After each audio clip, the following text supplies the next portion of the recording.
বাংলাদেশ ও ভারতের মধ্যে বিগত 15 বছরে সবচেয়ে আলোচিত বিষয় ছিল ট্রানজিট।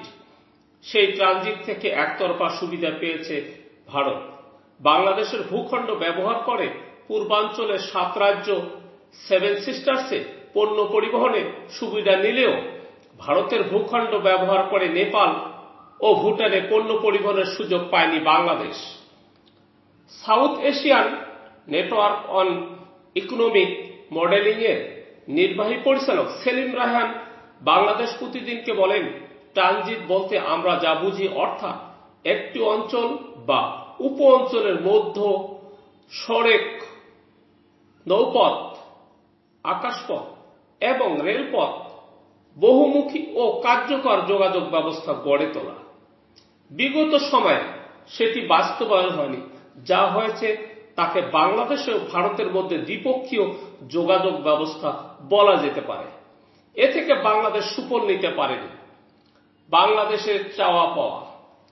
আওয়ামী লীগ নেতৃত্বাধীন মহাজোট সরকার ক্ষমতায় আসার পরেই 2009 সাল থেকেই ট্রানজিট সম্পর্ক নিয়ে জোর তৎপরতা চালায় ভারত। কারণ চিকেন নেক হয়ে ভারতের মূল অংশের সঙ্গে অভ্যন্তরীণ বাণিজ্য ও বহির্বাণিজ্য করতে হলে উত্তর পূর্বাঞ্চলের রাজ্যগুলোকে গড়ে প্রায় 1500 কিলোমিটার রাস্তা পাড়ি দিতে হয়।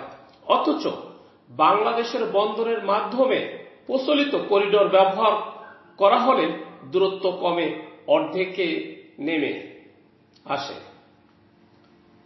যেমন আগরতলা থেকে চট্টগ্রাম বন্দরের দূরত্ব মাত্র 400 কিলোমিটার। তবে বাংলাদেশ চাইছিল দক্ষিণ এশিয়ার একটি বহুমুখী উপ আঞ্চলিক কার্যকর যোগাযোগ ব্যবস্থা চালু করতে। যেহেতু নেপাল ও ভুটান দুটি দেশই ভূমিবেষ্টিত রাষ্ট্র, সে কারণে ওই দুটি দেশের পক্ষ থেকেও বাংলাদেশের সঙ্গে ট্রানজিট সুবিধা চালুর ব্যাপক আগ্রহ ছিল। তবে সমস্যা ছিল নেপাল ও ভুটানকে বাংলাদেশে ট্রানজিট সুবিধা নিতে হলে ভারতের ভূখণ্ড ব্যবহার করতে হয়।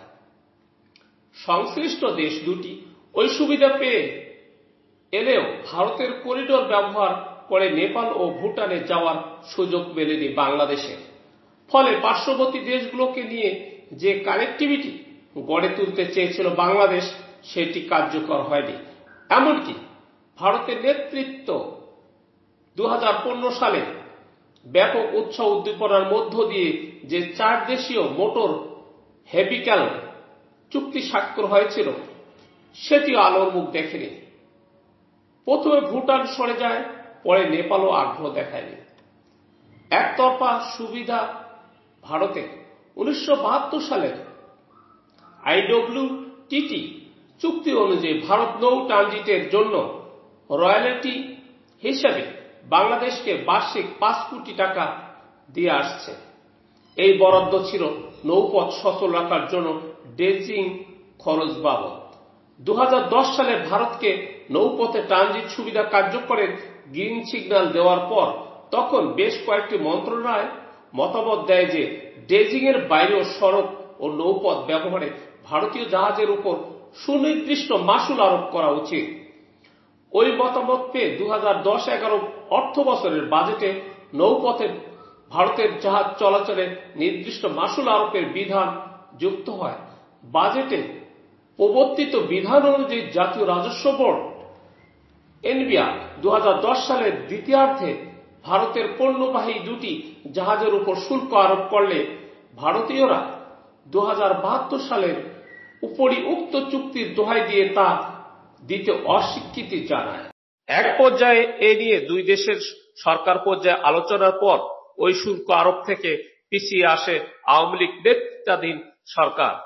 ফলে ভারতকে দেওয়া নৌ ট্রানজিটের জন্য ড্রেজিং খরচ ছাড়া আর কোনো সুবিধা পায়নি বাংলাদেশ। অর্থ, বাণিজ্য ও নৌ পরিবহন মন্ত্রণালয়ের সূত্রগুলো জানায় 2016 সালের জুন থেকে ভারতকে বিদ্যমান নৌ প্রোটোকলের আওতায় প্রথমে কলকাতা আশুগঞ্জ নৌপথ এবং তারপর আশুগঞ্জ আখাউড়া সড়কপথ ব্যবহার করে ত্রিপুরার আগরতলায় পণ্য পরিবহনের সুযোগ দেয় বাংলাদেশ।